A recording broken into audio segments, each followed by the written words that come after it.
वृषभानुसुते देवी प्रणमामि हरिप्रिये वाञ्छाकल्पतरुभ्यश्च कृपा सिन्धुभ्य एव च पतितानां पावनेभ्यो वैष्णवेभ्यो नमो नमः। जय श्री कृष्ण चैतन्य प्रभु नित्यानंद श्री अद्वैत गदाधर श्रीवासादि गौर भक्त वृंद। सब लोग दोनों हाथ ऊपर करके हरे कृष्णा कृष्णा कृष्णा हरे हरे हरे राम राम राम हरे हरे। सब लोग जोर से हरे कृष्णा कृष्णा कृष्णा हरे हरे हरे राम राम राम हरे हरे। जितना आप में शक्ति है सब लगा के जोर से बोलिए हरे कृष्णा कृष्णा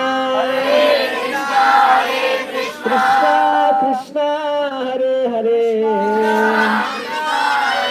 हरे राम राम राम हरे हरे।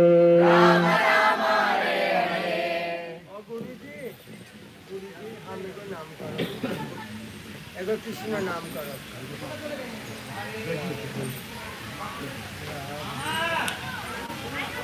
राधे राधे।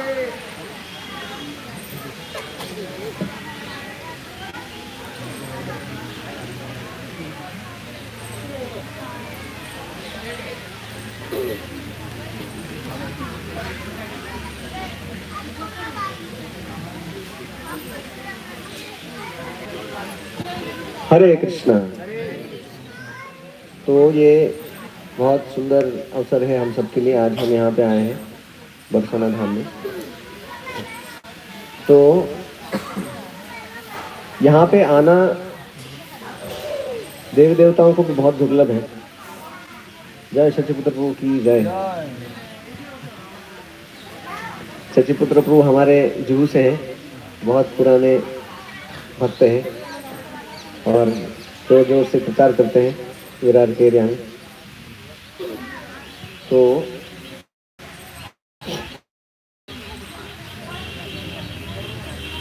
एक बात तो साथ में बोलना। तो यहाँ पे हम आए हैं बरसाना धाम में और इसका नाम भी बरसाना है, जहाँ पे राधा रानी बहुत कृपा बरसाती है। तो वो कृपा प्राप्त करने के लिए हम यहाँ पे आए हैं। और कृपा प्राप्त करने का एक ही तरीका है। जैसे कृपा जो है वो डिमांड करके नहीं आता। जैसे एक भिखारी होता है तो भिखारी जो है वो याचना करता है किसी कोई उसके ऊपर कृपा करे। तो जैसे एक भिखारी होता है वैसे हम यहाँ पे आते हैं भीख मांगने के लिए राधा और कृष्ण से कि हमको भक्ति का दान दीजिए। जो दान मिलता है ना वो डिमांड करने से नहीं मिलता है। अभी दे दो, 2 किलो दे दो, ऐसे नहीं होता है। तो हम यहाँ पे आते हैं कृपा प्राप्त करने के लिए राधा रानी का। तो वो जितना हम प्रार्थना करेंगे राधा रानी से, जितना हम दीन भाव से रहेंगे, उतना राधा रानी कृपावश हमको कृपा करेगी, जिससे हमारा मन बुद्धि ये शरीर कृष्ण की राधा रानी की सेवा में लगे। तो अभी हम ऊपर जाने वाले हैं थोड़ी देर में, जहाँ पे राधा रानी का खुद का घर है, वृषभानु महाराज का, जहाँ पे राधा रानी रहती थी। जो श्रीजी मंदिर जो बोलते हैं उसको, लाडली लाल मंदिर भी बोलते हैं, तो वहाँ हम जाएंगे। और बरसाना में, वृंदावन और बरसाना, बरसाना बहुत फेमस है, यहाँ पे बहुत सारे अलग अलग उत्सव होते हैं और कहाँ कहाँ से लोग आते हैं ये उत्सव में भाग लेने के लिए और राधा रानी का कृपा प्राप्त करने के लिए। तो ये समझना बहुत जरूरी है कि कृष्ण तत्व और राधा तत्व क्या है, क्योंकि वो जब तक हम जानेंगे नहीं तब तक आप देखेंगे कि बहुत सारे लोग पूछते रहते हैं कि आप कैसे भगवान को पूजा करते हैं जो खुद एक चोर है। अभी भी मुझे याद है जब मैं इंजीनियरिंग कर रहा था तो एक हमारे टीचर थे, वो मुस्लिम बैकग्राउंड से थे, तो वो एक बार मुझे थोड़ा साइड में लिए और पूछे कि मैं सुना तुम कृष्ण का पूजा करते हो। मैं बोला हाँ, अच्छा सुना आपने। तो बोले क्यों करते हो,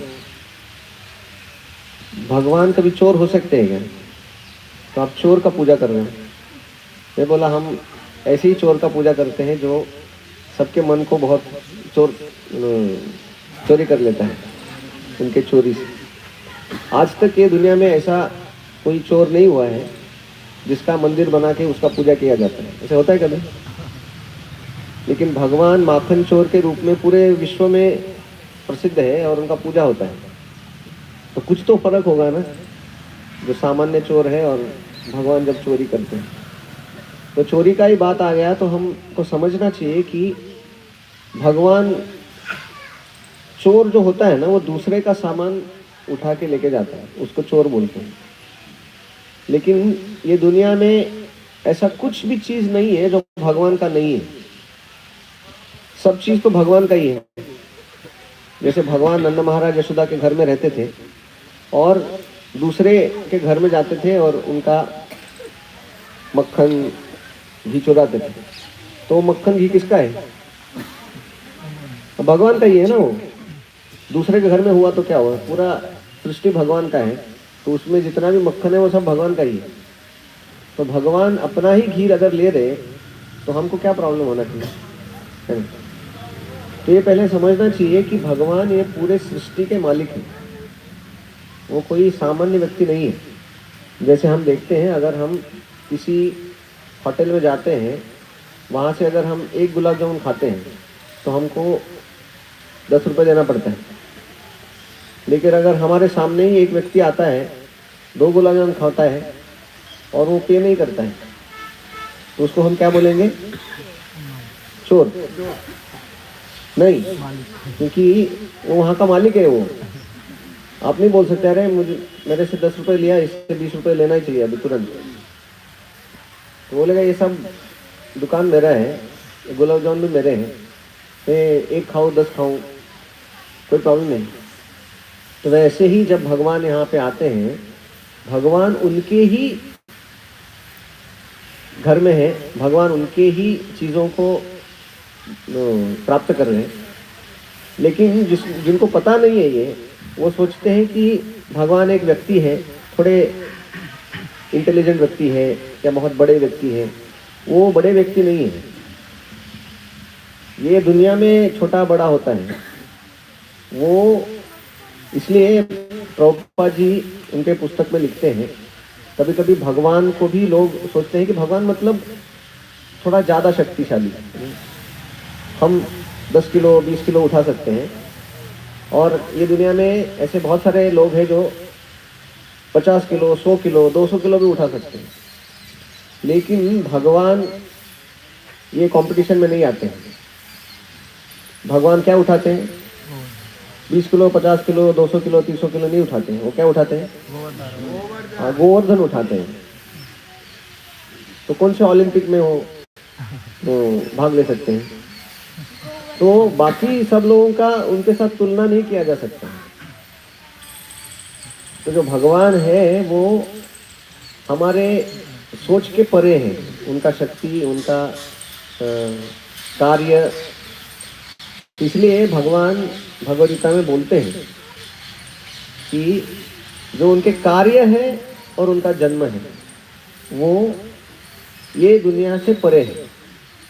जन्म कर्म च मे दिव्यम एवं यो वेत्ति तत्त्वतः त्यक्त्वा देहम पुनर्जन्म नैति मामेति सोऽर्जुन। तो भगवान बोलते हैं कि मेरे जो जन्म है और कर्म है वो अलौकिक है, ये लोक का नहीं है।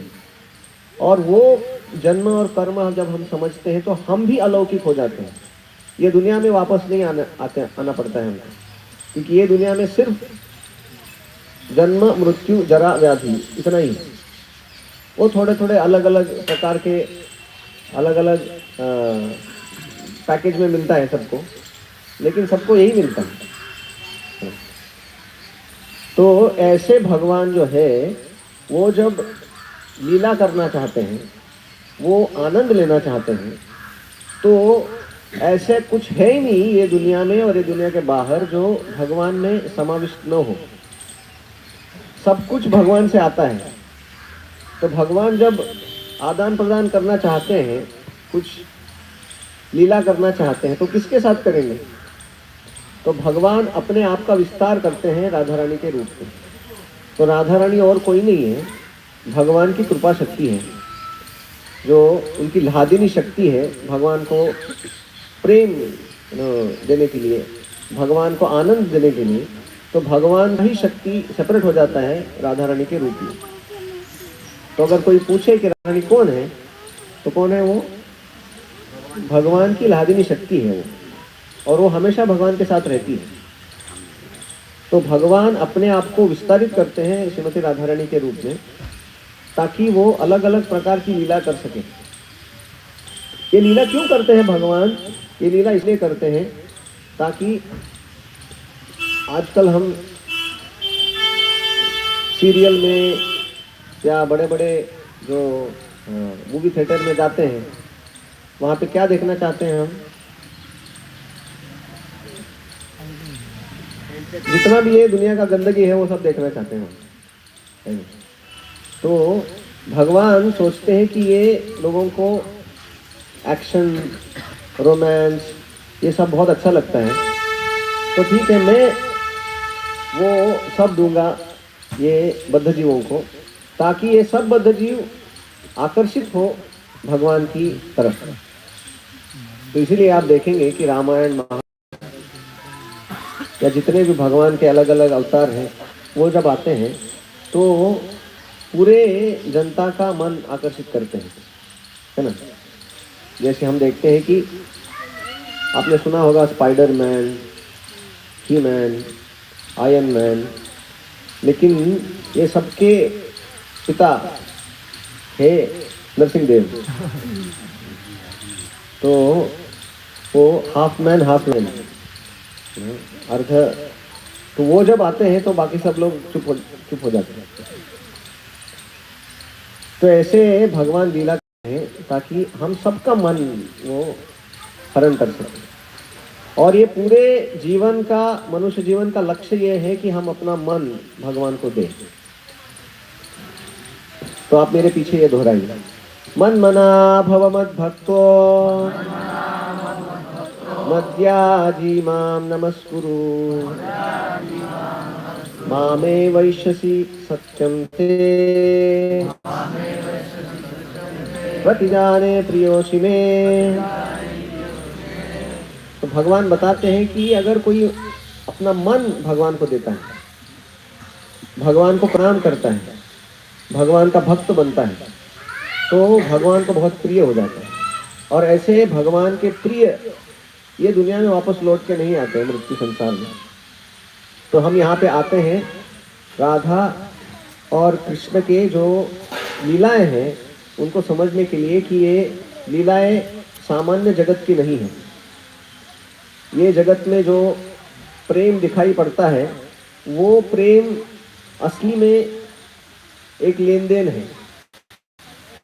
जब तक हम किसी को प्रेम करते हैं तब तक वो प्रेम करता है। जब तक हमारा प्रेम कम हो जाता है तो उसका भी फिर वैसे ही चालू हो जाता है। तो ये दुनिया में प्रेम भी एक लेन देन के रूप में किया जाता है, लेकिन असली प्रेम जो है वो भगवान और उनके भक्तों के बीच में ही पाया जाता है। जो पूर्ण रूप से निस्वार्थ भावना के ऊपर आधारित है। तो निस्वार्थ भावना कितना है, तो ये हम समझते हैं। एक बार कृष्ण को द्वारका में बहुत सरदर्द हो गया। कृष्ण को सरदर्द हो सकता है क्या? हो सकता है? कृष्ण को सरदर्द हो सकता, हमको सरदर्द होता है, कभी सरदर्द होता है, पेट दर्द होता है, कभी मन का दर्द भी होता है। तो कृष्ण को हो सकता है सरदर्द? हो सकता है, अगर वो चाहे तो। वो चाहे तो क्या नहीं हो सकता। तो एक दिन कृष्ण को सरदर्द हो गया, तो सब रानियां आई, उनकी एक दो तो रानियां है ही नहीं, 16,000 रानी है, वो सब आई, जितने भी औषध थे वो सब लेके आए। तो कोई औषध काम नहीं कर रहा था। तो बोले अभी क्या करने का? तो कृष्ण बोले एक ही औषध है कि मेरे भक्त के चरण का धूल अगर मुझे मिला तो मेरे चरणों में जैसे ही मैं लगाऊंगा उसको, तो मेरा सरदर्द चला जाएगा। तो वहाँ पे इतनी सारी रानियां थी, तो उनको पूछा गया कि क्या आप भी कृष्ण के भक्त हैं, तो क्या आप अपने पैर का धूल भगवान को देंगे क्या? तो बोले भगवान तो इतने महान हैं, हम तो इतने पतित हैं, हमारा धूल कैसे भगवान के चरणों में, हमारे चरणों का धूल भगवान के वो कैसे हो सकता? तो वो चाहती थी कि भगवान ठीक हो, लेकिन एक ये दुनिया का भी कोई नियम होता है ना। तो बोली कि हम जाते हैं, तो नारद मुनि जो है वो अलग अलग जगह पे जाके भक्तों को प्रार्थना कर रहे थे कि आप कृपा करके थोड़ा धूल दीजिए कि भगवान का सरदर्द दूर हो।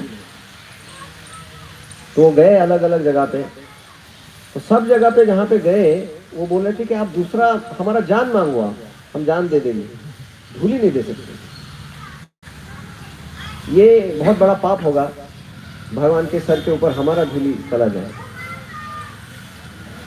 तो नारद मुनि जब सब जगह पे हार गए, तो फिर उनको याद आया वृंदावन का। तो आए वृंदावन में, सोचे कि शायद यहाँ पे भी मिले ना मिले। तो जब नारद मुनि आए वहाँ पे, भगवान का नाम लेते लेते, तो सब गोपियाँ आई तुरंत वहाँ पे। बोले नारद जी क्या हाल है, कृष्ण कैसे हैं? वो बोले कृष्ण का हाल बहुत खराब है। बोले क्या हुआ? बोले को बहुत सरदर्द हो रहा है। तो बोले कुछ करो फिर। बोले हाँ वही औषध लेने के लिए आया था मैं। तो बोले क्या औषध है? तो बोले उनके भक्तों के चरण का धूल जब तक उनके सर नहीं लगेगा तब तक उनका सरदर्द नहीं जाएगा। तो बोले ये आपने पहले क्यों नहीं बताया, इतना टाइम पास क्यों कर रहे हो? तुरंत वो सब गोपियां थी, वो जमुना में गई, पैर गीला किया ताकि ज़्यादा से ज़्यादा धूल उसको लग सके। वो बाहर आए, पूरे धूल में पैर के पूरा अच्छे से उसको स्क्रैप करके एक झोली में डाल के उनको दे दिया कि तुरंत जाओ और भगवान के सर को लगाओ। तो नारद मुनि बोले कि क्या कर रहे हो, आपको पता है क्या कुछ?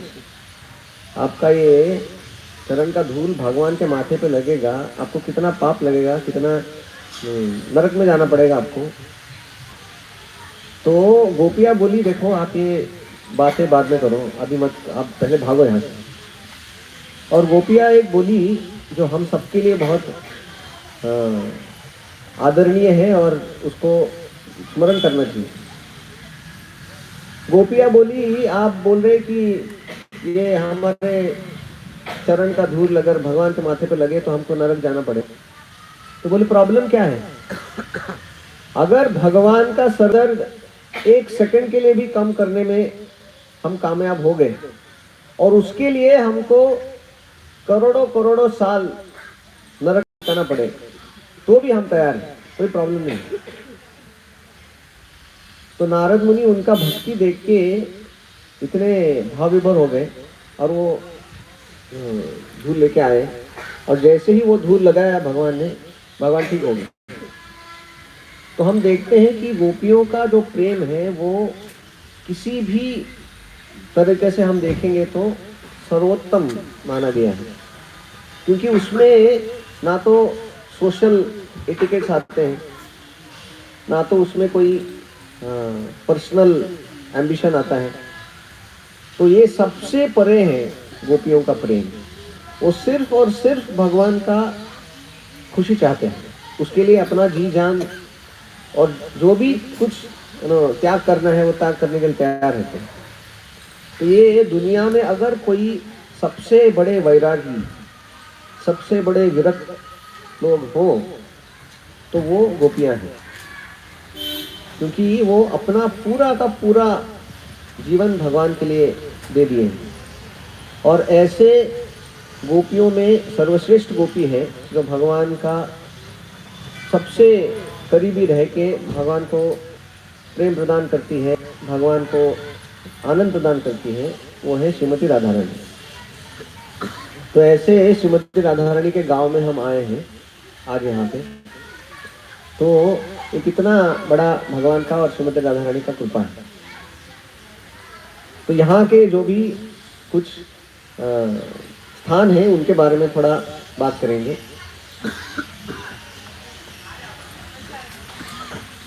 भगवान जब यहाँ पे लीला करते हैं तो अनेक अनेक ऐसे लीला करते हैं जिससे वो स्थापित करते हैं कि कैसे भगवान का भक्ति ही सबसे उच्च है। यहाँ पे हम देखते हैं कि इंद्र का मान हरण करने के लिए उन्होंने गोवर्धन उठाया और दिखाया कि ये जो देवी देवताएं हैं बाकी, वो सब भगवान के नित्य दास हैं। वो इंद्र भी क्यों न हो, वो भी आके यहाँ पे भगवान के चरण में सिर रखता है। वैसे ही ये दुनिया के जो रचयिता है, first engineer of this world, Prabhupada ji लिखते हैं, वो ब्रह्मा जी भी यहाँ पे अपना सर रखते हैं भगवान के चरणों में। और वो तो बहुत बड़ा लीला है कि कैसे जो ब्रह्मा जी हैं वो भगवान को टेस्ट करते हैं, उनके बछड़े गैया चुरा के और छुपा देते हैं। लेकिन जब बाद में आते हैं तो देखते हैं कि जितने लाखों लाखों गैया उनके गोप वगैरह चुराए थे उन्होंने, वो सब जैसे के वैसे थे। और वो सब लीला चल रहा था 1 साल तक। तो ब्रह्मा जी भी चकरा गए। अभी ब्रह्मा जी के 4 सर हैं, हमारा एक ही रहता है, तो वो तो चकराया रहता है हमेशा। लेकिन ब्रह्मा जी के 4 सर भी चकराने लगे देख के कि ये भगवान का क्या लीला है। तो भगवान के पास जब गए वो, तो फिर उन्होंने प्रणाम किया उनको, भगवान को नतमस्तक हो गए। तो भगवान के सामने वो भी अपना सर रखे और भगवान को प्रार्थना किए। बोले कि मैं पूरे सृष्टि का रचना करता हूँ, लेकिन मैं ये भूल गया कि आप ही मेरे कर्ता हो। तो आप कृपा करके मेरे ऊपर एक आशीर्वाद दीजिए कि ये जो स्थिति है आपके चरणों में रह के, आपका और आपके भक्तों का चरण धूल हमेशा मेरे सर के ऊपर रहे। वो जो है वो ये दुनिया के किसी भी बड़े से बड़े वर्ग के ऊपर है वो। तो भगवान ने उनको यहाँ पे स्थान दिया, राधा रानी ने उनको यहाँ पे स्थान दिया। तो यहाँ पे जो पर्वत के नीचे हम यहाँ पे बैठे हैं, वो जो पर्वत है, अभी हम जाएंगे ऊपर, ब्रह्मगिरी बोलते हैं उसको। तो ब्रह्मा जी यहाँ पे अपने 4 जो छर है यहाँ पे पर्वत के रूप में यहाँ पे रहते हैं, ताकि श्रीमती राधा रानी, उनकी सखियाँ, कृष्ण यहाँ पे आके लीला कर सके। तो जो सबसे महान व्यक्ति है ये दुनिया के ब्रह्मा जी, वो भी चाहते हैं कि भक्तों का चरण धूल हमको मिले। तो ऐसे यहाँ पे 4 जो चीज़ है वहाँ पे हम जाएंगे, जितनी राधा रानी की कृपा है उतना देखने का प्रयास करेंगे ऊपर जाके। तो ये राधा रानी के पिताजी का नाम है वृषभानु महाराज। और माता का नाम है कीर्तिदा। तो इन्होंने पहले जन्म में बहुत तपस्या किया था, हजारों हजारों साल तपस्या किया था गोमती नदी के किनारे। और जब भगवान प्रसन्न हुए उनको, तो उन्होंने ये वर मांगा कि आपकी जो संगिनी है श्रीमती राधा रानी, वो हमको पुत्री के रूप में प्राप्त हो। और फिर भगवान ने तथास्तु बोला। और फिर यहाँ पे वृषभानु महाराज, जितने भी यहाँ पे लोग थे, उनके राजा थे। जैसे नंद महाराज गोकुल में राजा थे, वैसे श्रीमती राधा रानी का जन्म स्थान जो है वो रावल है, जहाँ पे राधा रानी का जन्म हुआ। और फिर उसके बाद मैक्सिमम टाइम यहाँ पे राधा रानी रही बरसाना में। तो दोनों भी एक दूसरे के बहुत अच्छे घनिष्ठ मित्र थे, वृषभानु महाराज और नंद महाराज। और दोनों एक साथ यहाँ पे ये भूमि में रहते थे। तो उनके घर में ये बहुत सुंदर राधा रानी का आविर्भाव हुआ है। उसका भी बहुत बड़ा कथा है। अगर ये सब कथा सुनते जाएंगे तो एटलीस्ट 2-3 दिन लगेंगे, लेकिन अभी मैं जस्ट शॉर्ट में जितना हो सके उतना हम सुनने का प्रयास कर रहे हैं।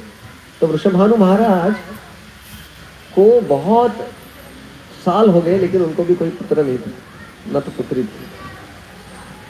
जैसे नंद महाराज और यशोदा माता है, उनको भी कोई पुत्र नहीं था, पुत्री नहीं थी। तो इसीलिए उन्होंने सोचा कि तो यमुना के किनारे आएंगे तो यमुना के कृपा से कोई पुत्र होगा। तो वैसे ही ये वृषभानु महाराज जब गए थे नदी में स्नान करने के लिए, तो उनको एक बहुत सुंदर फूल दिखा, कमल का, सोने के जैसे चमक रहा था वो। जैसे ही पास गए तो देखा कि अंदर एक छोटी बालिका है, और इतनी सुंदर बालिका उन्होंने कभी जिंदगी में देखी नहीं थी। तो भगवान का कृपा समझ के कि भगवान ने ही ये बालिका आपको दिया है, वो उन्होंने उठाया, सोचा कि कीर्तिदा बहुत प्रसन्न होगी, और उन्होंने घर में जाके उनके पत्नी को दिखाया, और बहुत हर्षोल्लासित हो गए कि आज हमारे घर में पुत्री आ गई। लेकिन जितना उनको हर्ष हो रहा था उतना दुख भी हुआ। क्यों? क्योंकि वो पुत्री ना तो देख रही थी, आँख खोल रही थी, ना तो उसके मुख से कोई आवाज आ रहा था, ना तो कुछ आवाज करते थे बाहर तो उसको कोई रिस्पांस दे रहे थे। तो ये देख के तो वो बहुत दुखी हो गए कि इतनी सुंदर पुत्री है, वो अंधी भी है, गूंगी भी है। तो आप समझ सकते हैं कि अगर किसी पेरेंट को ऐसा कोई पुत्र होता है तो कितना टेंशन आता है। तो ये सोच रहे थे कि अभी क्या करने का।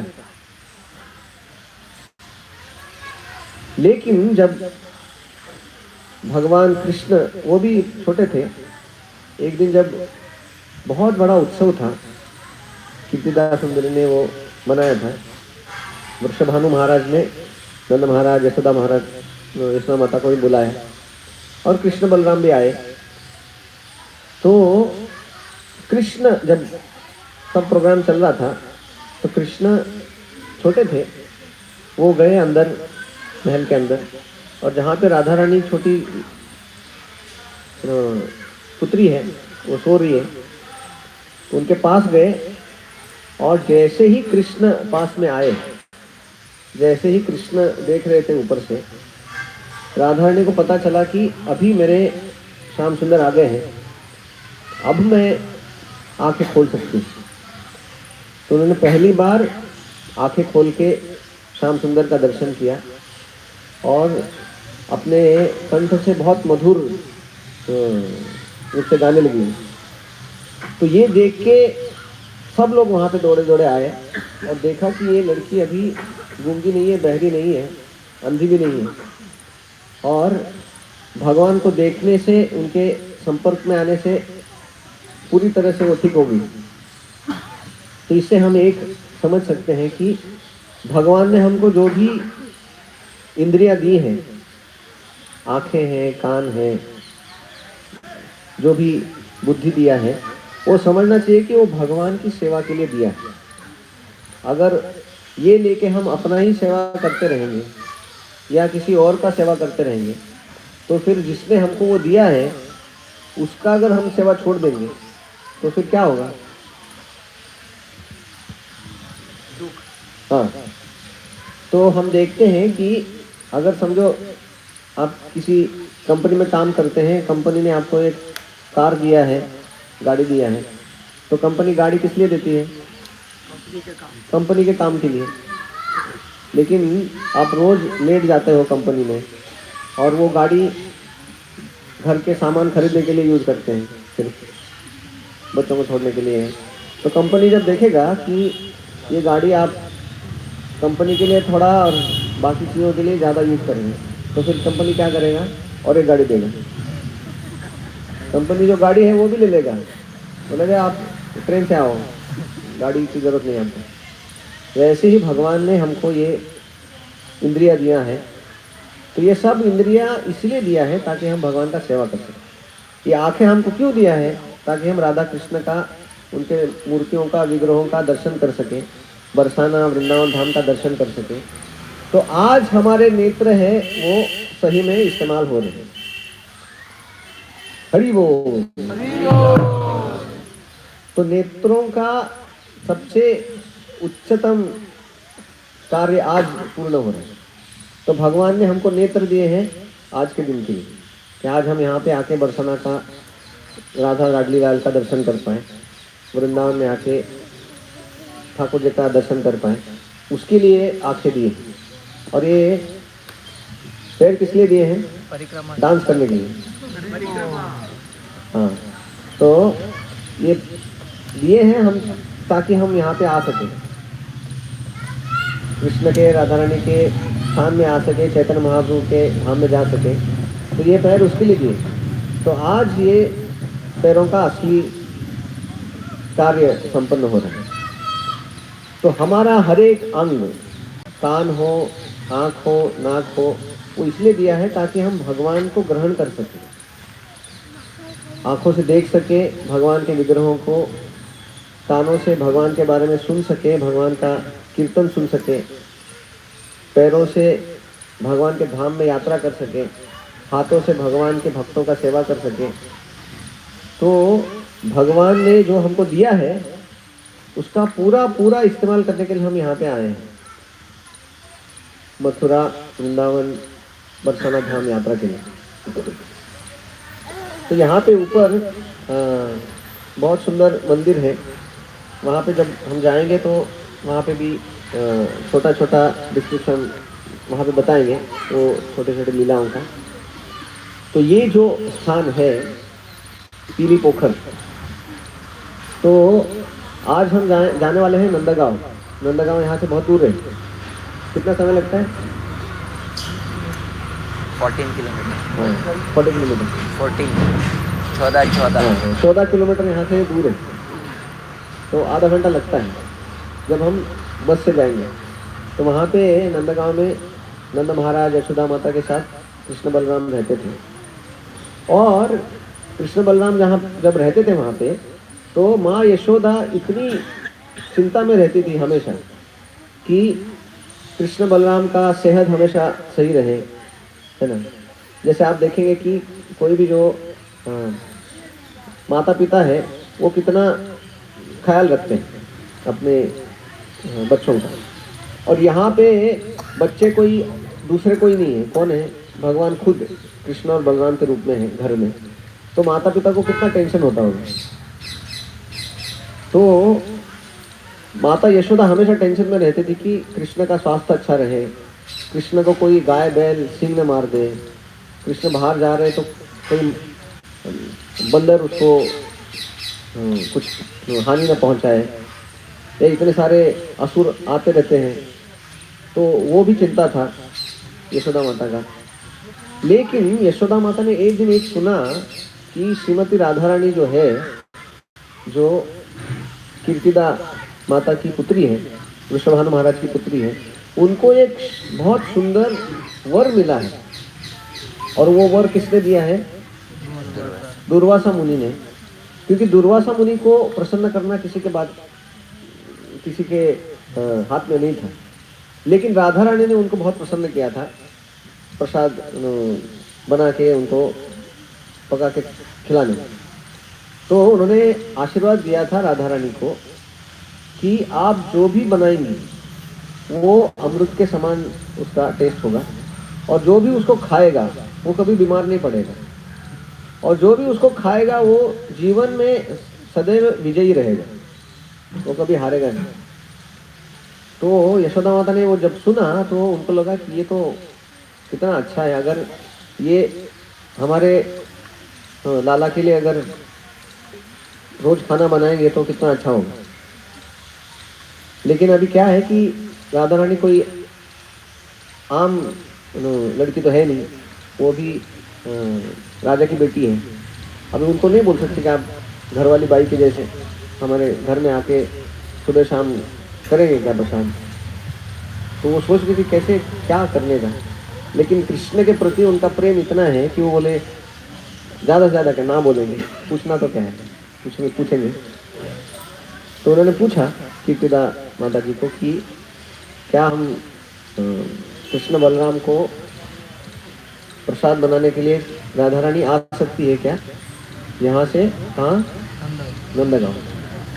वो तो बहुत खुशी से उछल गए, वो बोले कि बहुत अच्छा है, हम रोज भेजेंगे। तो राधा रानी रोज चल के जाती थी बरसाना से नंदगांव, और खाना बनाती थी भगवान के लिए सुबह शाम। तो राधा रानी जब जाती थी यहाँ से उनके सखियों के साथ, और राधा रानी जो हम देखते हैं जो भी हमारे किचन है वो सब राधा रानी का ही स्थान है, जहाँ पे जो हम भगवान का सेवा के लिए कुकिंग करते हैं। तो वो जो राधा रानी में एक्सपर्ट है, और राधा रानी रोज भगवान के लिए अलग अलग प्रकार के व्यंजन बनाती थी, और उनका एक एक्सपर्ट ये था कि एक व्यंजन जो बनाती थी वो रिपीट नहीं होता था, वो हर समय कुछ नया बनाती थी। तो भगवान बहुत प्रसन्न थे। तो ये सब चल रहा था। एक दिन यशोदा माता राधा रानी को देख रही थी कि कितनी सुंदर रूप से वो सेवा कर रही है, बहुत नम्र है, आती है मुझे प्रणाम करती है और इतनी सुशील है। तो वो सोच रही थी कि कृष्ण के लिए इससे और बढ़िया कौन हो सकता है शादी करने के लिए, क्योंकि माता पिता तो वही हमेशा उनका कैलकुलेशन वही रहता है कि कोई अच्छी लड़की मिल जाए। आजकल बहुत मुश्किल है अच्छा लड़की को लड़का अच्छा मिलना, अच्छा लड़के को लड़की अच्छा मिलना। तो वो सोच रही थी कि ये तो बहुत अच्छा जोड़ा होगा। तो राधा रानी छोटी थी, वो रसोई में काम कर रही थी। तो माता यशोदा ने हाथ में हल्दी लेके उनके हाथ को लगा दिया। हाथ को हल्दी लगाना मतलब समझते हैं ना आप? हाथ को हल्दी लगाना मतलब वो रिवाज होता है, शादी के पहले वो हल्दी करते हैं। तो राधा रानी बहुत शर्मा गई, और फिर वो सब हो गया, राधा रानी जा रही थी। लेकिन अभी राधा रानी सोच रही थी कि ये ऐसे पीले हाथ से मैं जाऊंगी बरसाना तो सब लोग पूछेंगे ना कि क्या है बिना बता के ऐसे ही पीली होके आ गई तुम। तो सोच रही थी कि अभी क्या करें, वहाँ पे जाएंगे तो लोग तो बहुत सुनाएंगे ऐसे ही बिना किसी को पूछे, माता पिता को पता नहीं माता पिता क्या सोचेंगे। तो वो तो बहुत टेंशन में आ गई। तो ऊपर राधा रानी रहती थी, तो नीचे ये कुंड है, यहाँ पे आई, बोली कि यहाँ पे धो के जाते हैं। तो उन्होंने अपना हाथ धोया अच्छे से पूरा जितना भी, और फिर ऊपर गई। उसको लगा कि काम हो गया। लेकिन राधा रानी के हाथ को लगा हुआ जो हल्दी है वो तो कितना शक्तिशाली होगा। तो दूसरे दिन ये पूरा पानी पीला हो गया। तो बहुत सारे लोग यहाँ पे आते थे पानी पीने के लिए, पानी का इस्तेमाल करने। उन्होंने देखा कि ये पीला हो गया है अचानक से। तो बरसाना के लोग बहुत स्मार्ट हैं, बहुत इंटेलिजेंट। तो उन्होंने तुरंत अपना कैलकुलेशन करना चालू कर दिया, क्या ये पीली पोखर जो है वो बरसाना और नंदागांव के बीच में है, तो ज़रूर यहाँ से जो रोज़ जाते आते हैं वही कुछ किया होगा। और राधा रानी रोज़ जाती है यहाँ से,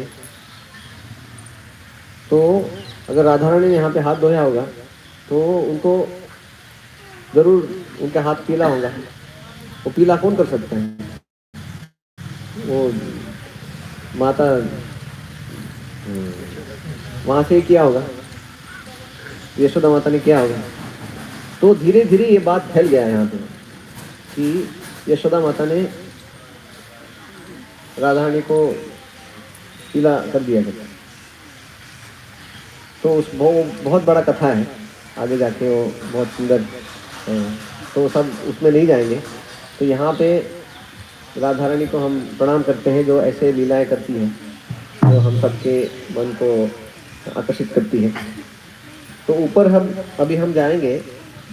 राधा रानी का जो घर है वो वृषभानु महाराज कीर्तिदा माता जी वहाँ पे रहती थी, राधा रानी भी वहाँ पे रहती थी, तो उसको श्री जी मंदिर बोलते। और जो अभी विग्रह है वो लाडली लाल बोलते हैं। तो जो बहुत प्रिय है राधा रानी को और कृष्ण को एक दूसरे में जो प्रेम है, तो राधा लाडली लाल के विग्रह है, छोटे विग्रह है। अगर आप अच्छे से देखेंगे नहीं तो आपको दिखेंगे भी नहीं। बहुत बार ऐसे होता है, इसका ये हम वृंदावन मायापुर या बरसाना आते हैं यहाँ पे, बहुत बार दर्शन लेते हैं, बाद में पूछते हैं कि क्या था, क्योंकि हमको पता नहीं होता है। लेकिन फिर भी अगर आपको दिखाई भी नहीं दे तो कोई प्रॉब्लम नहीं है। क्यों प्रॉब्लम नहीं है? वो आपको देख रहे हैं, वो बहुत बड़ा बात है।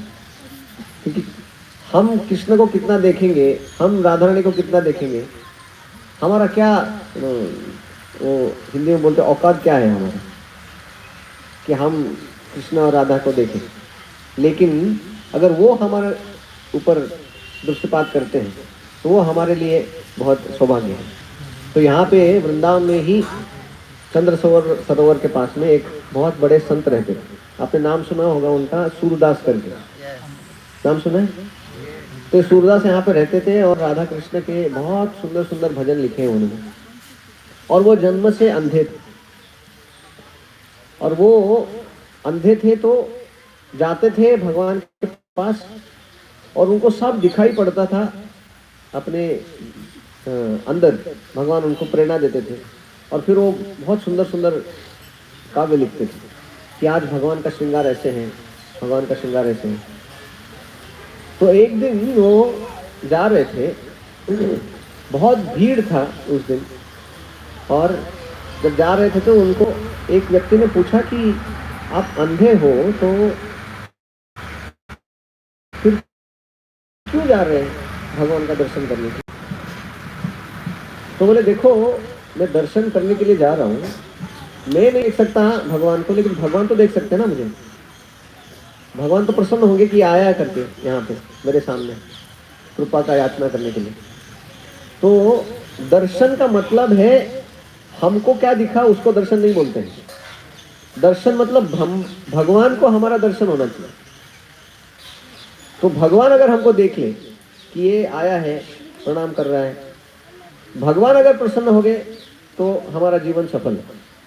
हम नहीं, लेकिन भगवान प्रसन्न नहीं है तो फिर वो क्या दर्शन होगा? तो हम यहाँ पे जा रहे हैं ऊपर राधा रानी का कृपा प्राप्त करने के लिए, तो जाएंगे और वहाँ पे दर्शन लेंगे।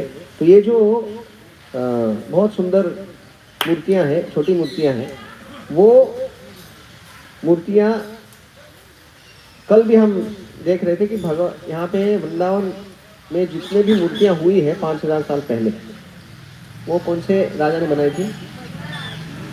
वज्रनाभ, जो पोते थे कृष्ण के, तो ये मूर्तियाँ भी उन्होंने ही बनाई थी, यहाँ पे स्थापित की थी।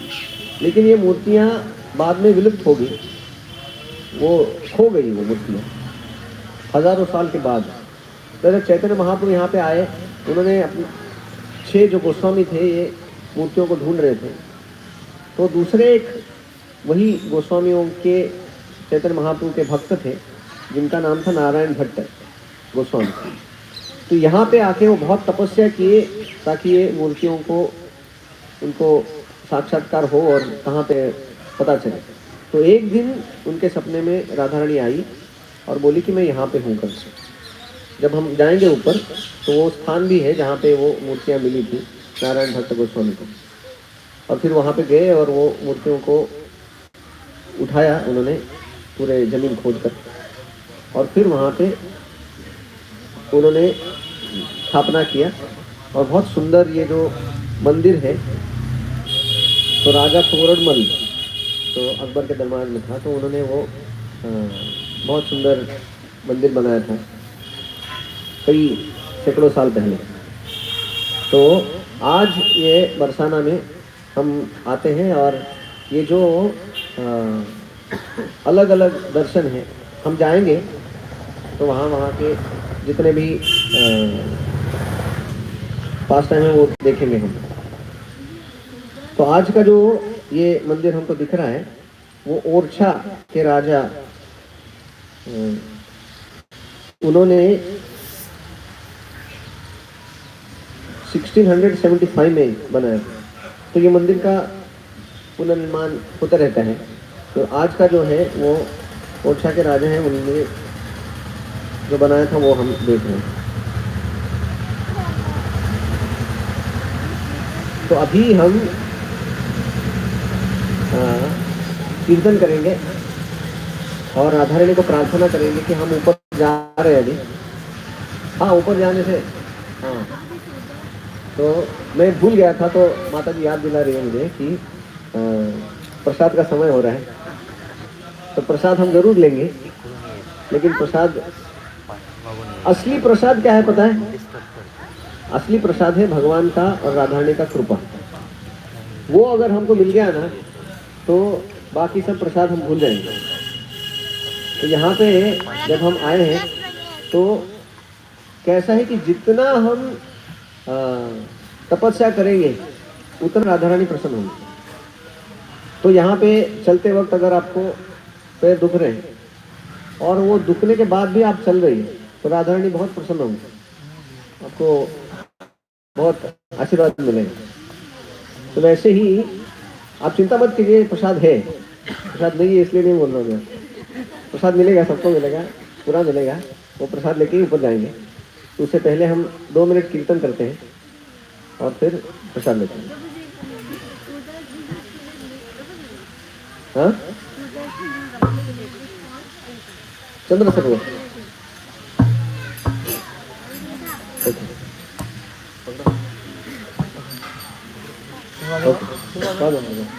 करताल किसके पास है?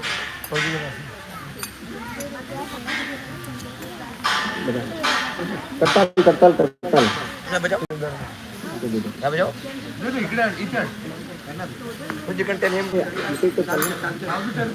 सचिव पुत्र को एंगेज कर मेरे पीछे दोहराइए।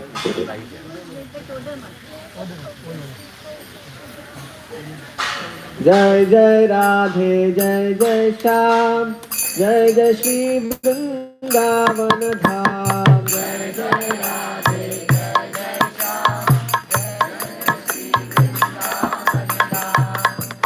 ऐसे लग रहा है कि 7 दिन से आप सब लोग भूखे हैं, अन्न का एक कण भी नहीं गया है, ऐसे लग रहा है। जय जय राधे जय जय श्याम, जय राधे जय जय श्याम, जय जय श्री वृंदावन धाम। जय जय श्री वृंदावन धाम। जय जय राधे जय जय श्याम, जय राधे जय जय श्याम, जय जय श्री वृंदावन धाम। जय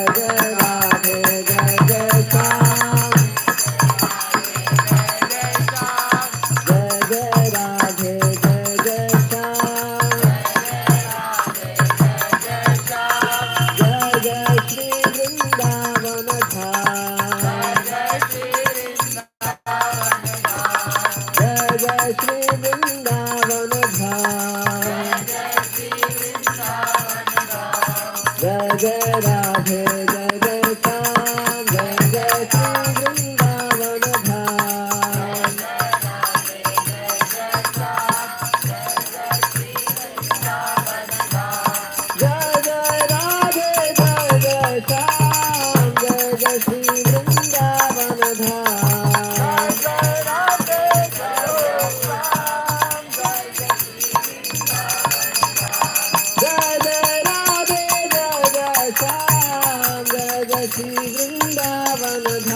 राम